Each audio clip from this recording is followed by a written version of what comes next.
Good morning, all. I'd like to just rewind a bit and tell you about once I got diagnosed with prostate cancer in 2019. I was told it was advanced stage 3 prostate cancer. It had a Gleason score of 9, which is really aggressive cancer, and I had a prostate specific antigen, a PSA score of 109, which is really high. So basically, the end figure which I've given you, that PSA 109, that tells the oncologist that my cancer is aggressive with a Gleason and my body's been flooded with microcancers. Is possibly the cancer's metastasized someplace. It's all over my body, basically. So there's no treatment, no option would cure. It possibly may extend my life by a little bit, but my quality of life would suffer because what they're offering you is actually radiotherapy, androgen deprivation therapy. They have offer you a prostatectomy where they use a robot machine to cut out your prostate, chemotherapy, and then finally they chop you up like a piece of meat. And in the case of prostate cancer, they actually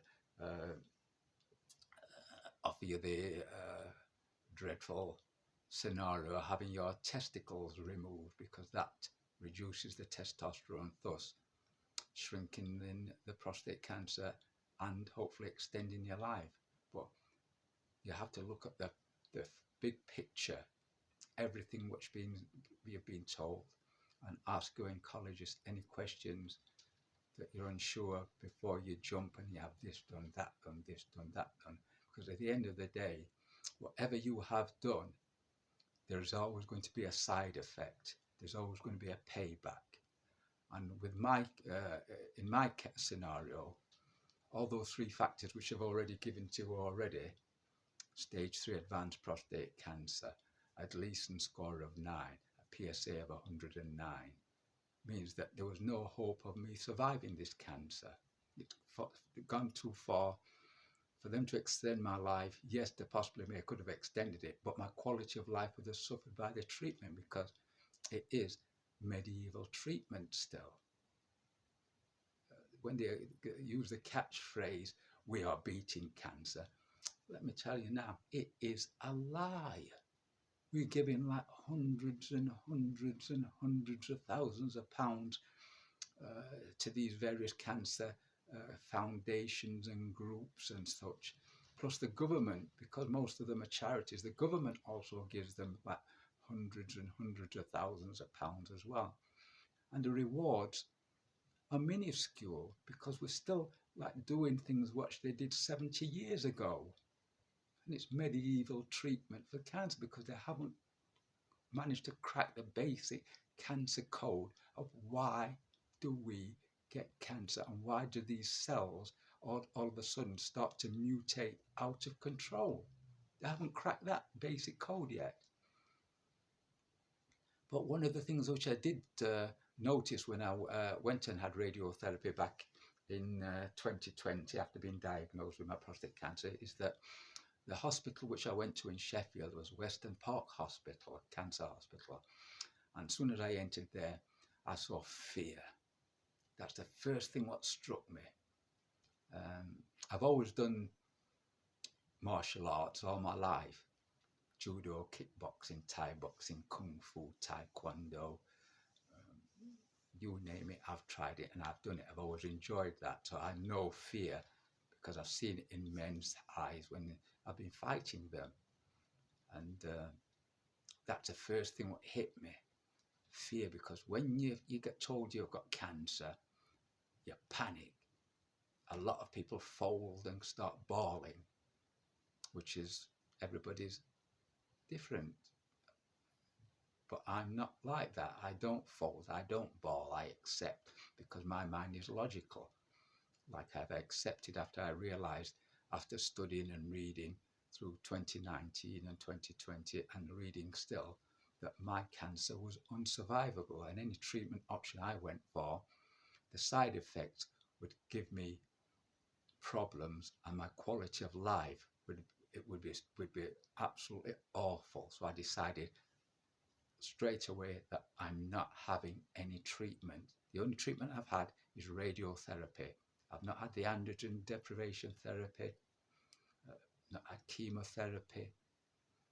I'm not going to be cut up. I'm not having my testicles removed. I'm not having that done. I just want to enjoy my life as much as I can. And when it comes for me to die, I die with dignity. I die being me, 100% man. Because all these people, what say they have this done, they have that done, they have a prostate done. A prostatectomy, the new inward, the new innovation in prostate cancer to get your prostate cut out by a robotic machine. Yes, it can do it, but the side effects, the men who come on and we see them on the media and say, oh, I've had this done and that. They don't tell you the side effects because they are ashamed about it. They're ashamed because you're a Mr. Droopy Dick, Mr. Soft Dick, Mr. Dripping Dick. Months, years, possibly you may never gain back full continence. You may have to wear a lining in your pants to catch dripping urine all your life. And that's the reality, which they don't tell you. That's the reality of men being ashamed to tell other men or to put it out there. I think I've only found one video online on YouTube, which this American gentleman actually put out, and he actually had the, as they call, diapers out there and showed you big, we call it in UK call them nappies, adult nappies, diapers, these big pads what you have to wear to catch your urine, because when you have that prostatectomy done, you'll lose control of your bladder and you're leaking, and you've got to do these pelvic floor exercising, and sometimes and the majority of the time you don't get back full control of your bladder, so you're leaking a bit. But the cancer people, they said leaking a bit, that's acceptable. But for a man or a woman, it's not acceptable. It wants to be Mr. Leaky Dick. Summertime, a hot sunny day, you're wandering around like, isn't it? And you've got a urine dripping down into a pad. No. You have to know everything before you make that choice to whether you're going to go down that road. But as soon as the word cancer is mentioned, people go into a panic. They fold, they cry, they bawl, they lose all perspective of logic. And I've always been a logical person, working as an IT manager. I've always had logic. I'm a practical person. I like to know, and I've researched this, and before you jump and say, I'm going to have this done, I'm going to have that, no, I'm going to have this done, I'm going to have that, research it first. The information is on the web. You can ask me questions and I will respond. Ask your oncologist directly. Ask them straight away, what are the side effects if I have this and I have that done? In my opinion, in my case, I decided to have no treatment whatsoever. Nothing. Just a radiotherapy, which I had done in 2020, and nothing else, because I want to die with dignity. I want to die a man because I have Christian values. And the reason I'm not afraid from day one is because I've always had faith. Just have a little bit of faith. Yes, no one wants to die. No one wants to die. I don't want to die. Hell, I want to live. But I'm not going to live and my whole personality, my character, me change because I've had my testosterone removed. It wouldn't be me. And then it would be me just being hypocritical, because then throughout my life I've always had Christian values, and because death comes knocking, I'm going to throw everything away and jump down the route of Frankenstein science just to extend my life maybe by a year. Then my quality of life suffers. My bones are all brittle, easily broken. I'm falling over, breaking my bones, but at the moment my bones are still strong. Yes, my outlook isn't going to be good. I've had this cancer for 4 years now, and it's at stage 4. So I maybe have another year left. To give you 5 years life expectancy. So I may have 2025. I may live a little bit past that, but I've got a year and a half. And I accept that. I'm happy with that scenario, because at the moment I can get up, do this, do that. Yes, I do. I feel awful. I do. I am in pain. I'm not going to lie to you. I am in pain.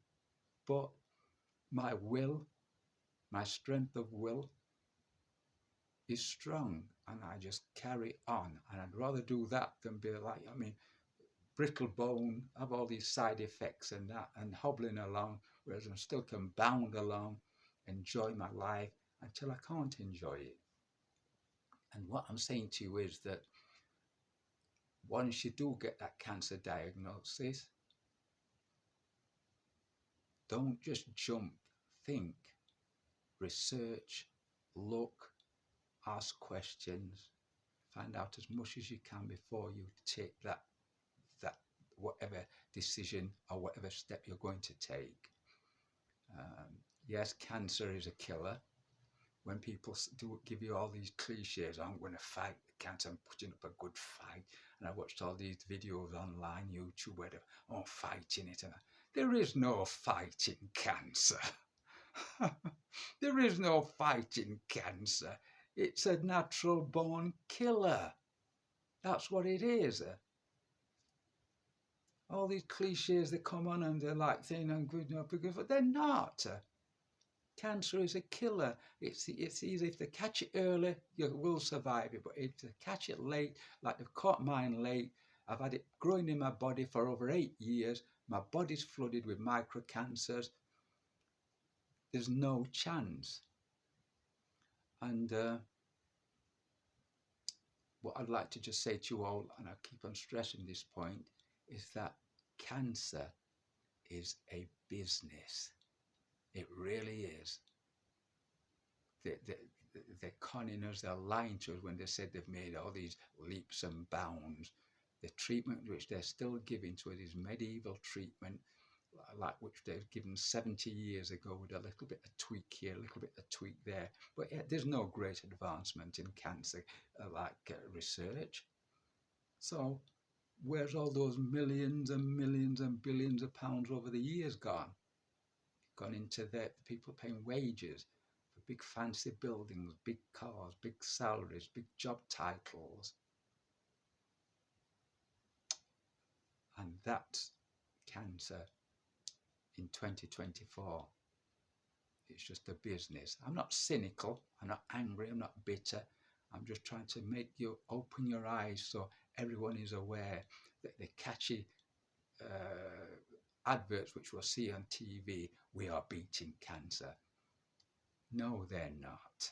It's an absolute lie. Cancer is a business.